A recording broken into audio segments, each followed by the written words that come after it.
Angelo Mathews के out होने के मामले में अंपायर की तरफ से यह बताया गया है कि अंपायर ने एक बार नहीं बल्कि दो बार शाकिबुल हसन से यह पूछा कि क्या हम एंजेलो मैथ्यूज को नॉट आउट करार दे सकते हैं अगर आप अपनी अपील वापस ले लें।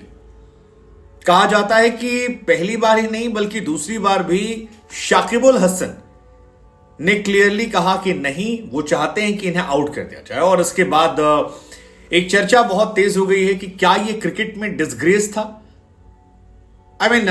बहुत सारे लोग, जिसमें पाकिस्तान के x captain great bowler Waqar Younis, Dale Steyn और दुनिया भर के तमाम खिलाड़ी जो हैं वो अब खुलकर इस पर राय दे रहे हैं। और ज्यादातर लोगों के जो कमेंट्स हमने पढ़े समझे जाने, उनका ये कहना है कि एंजेलो मैथ्यूज और शाकिबुल हसन मामले में शाकिब इतने सीनियर खिलाड़ी होने के बाद इस तरह की हरकत करते हैं, ये किसी ने सोचा नहीं था।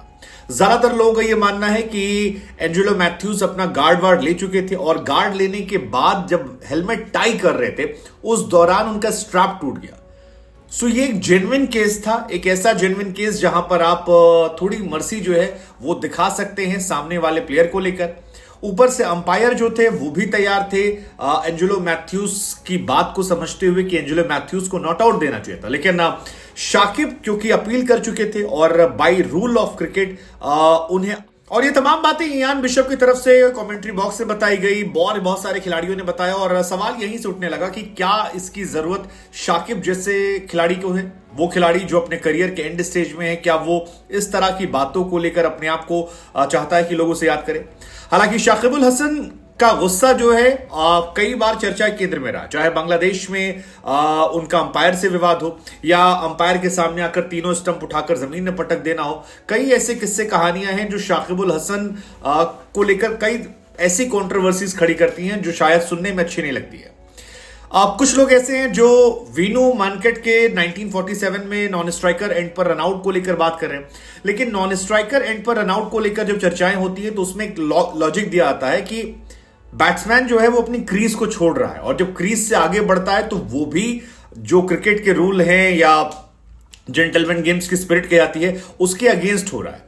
लेकिन यहां पर जो लोग एंजेलो मैथ्यूज के साथ हैं उनका यह लॉजिक है कि एंजेलो मैथ्यूज वहां खड़े थे, अब खड़े होने के बाद अगर हेलमेट लगा रहे हो और वो टूट जा रहा है उसका स्ट्रैप, सो वो एक जेन्युइन केस है। ये वैसा ही है जैसा बॉलर आए और पता लगे कि जूता फट गया या आपकी लोअर जो है उसकी टाई खिंच गई। अब अगर लोअर खिंच जाता है, फट जाता है, तो आप नंगे होकर तो खेलेंगे नहीं, आपको उतना तो कंसेशन मिलना चाहिए। सो ये उस तरह का एक उदाहरण देकर लोग जस्टिफाई करने की कोशिश कर रहे हैं। लेकिन आप इस पर क्या सोचते हैं, क्योंकि ये मामला अब बहुत बड़ा हो गया है। और अब सवाल है कि नियम कायदे कानून क्या कहते हैं। तो नियम कायदे कानून की कहते हैं कि टेस्ट क्रिकेट में अगर एक बैट्समैन आउट होता है तो अगले बैट्समैन को आने के लिए 3 मिनट का समय होता है। वनडे क्रिकेट में यह समय 2 मिनट का होता है और T20 क्रिकेट में यह समय 90 सेकंड का होता है।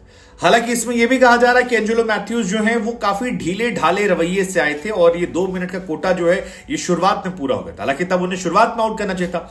टाई उसको करते वक्त आउट करने को लेकर विवाद है। अब आपके जहन में सवाल होगा कि बाबू फिर इसका लॉजिक क्या था और शाकिब ने ऐसा क्यों किया होगा। तो शाकिब के ऐसा करने के पीछे 3 वजह हो सकती है। पहली वजह यह कि शाकिबुल हसन ने अब तक इस वर्ल्ड कप में सिर्फ 1 मैच जीता और वो चाहते हैं कि कुछ और मैच जीत जाए। उनके देश का उन पर प्रेशर है, जबरदस्त दबाव है, उस दबाव के चलते शायद वो ऐसा कर सकते हैं और ये एक बड़ी वजह हो सकती है। दूसरा, श्रीलंका से उनकी राइवलरी है। श्रीलंका से मैच के बाद नागिन डांस हुआ था, याद कीजिए 2018 में, और निदास ट्रॉफी चल रही थी, उसमें जबरदस्त तरीके से श्रीलंका टीम को चढ़ाने के लिए हरकत हुई थी। इसके बाद श्रीलंका ने एशिया कप में नागिन डांस किया था। तो ये 2 इंसिडेंट पहले हो चुके हैं जहां पर नागिन डांस के जरिए मजाक उड़ाया गया। और तीसरा ये है कि 2025 में चैंपियंस ट्रॉफी होने वाली है, वहां पर 8 टीमें जाने वाली और बांग्लादेश के पूरे चांसेस हैं कि वो बाहर हो जाए। सो उन्हें टॉप 8 में रहने के लिए मैच जीतना पड़ेगा। हो सकता है कि इसके चलते भी शाकिब ने ये वाला कदम उठा लिया। हालांकि क्रिकेट के रूल रेगुलेशन अपनी जगह पर है, अलग अलग खिलाड़ियों के अलग अलग विवेचना है, लेकिन कप्तान के तौर पर कई बार नजरिया थोड़ा अलग हो जाता है। जैसे आप याद कीजिए शनका के साथ एक इंसिडेंट हुआ था जहां पर प्लेयर ने रन आउट कर दिया था, लेकिन रोहित शर्मा ने शनका को बुलाया था क्योंकि उन्हें लगा शायद वो सेंचुरी डिजर्व करते थे और वो स्पिरिट के खिलाफ था क्योंकि वो शतक के नजदीक थे। ऐसे ही डेल स्टेन ने आज ट्वीट किया कि ये कूल नहीं था। तमाम लोगों ने ये भी कहा कि यार शाकिब इस एज में, इस एंड में उन्हें ये करना शोभा नहीं देता। इनफैक्ट श्रीलंका जिन्होंने शतक मारा उन्होंने भी कहा कि क्रिकेट के नियम के हिसाब से हो सकता है कि शाकिब ने जो किया वो ठीक ठाक हो, लेकिन क्रिकेट के स्पिरिट के हिसाब से ये खराब नियम था और एक ऐसा नियम जिसको हम भूलना चाहेंगे, जिसको याद नहीं करना चाहेंगे।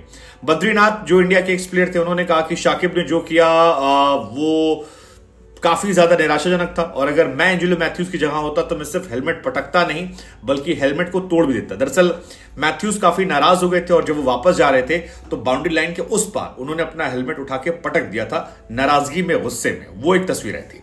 हालांकि वीनू मैनकेट जो थे 1947 में first player to get run out at non striker end. Ramiz Raja field obstruction को लेकर आउट हुए थे पहली बार वर्ल्ड क्रिकेट में 1987 में। वीरेंद्र सहवाग 2007 में 2008 में डीआरएस नियम को लेकर पहले खिलाड़ी थे और अब एंजेलो मैथ्यूज जो हैं वो पहले खिलाड़ी बन गए हैं टाइम्ड आउट होने वाले। आपकी क्या सोचे हमें जरूर कमेंट में बताइएगा।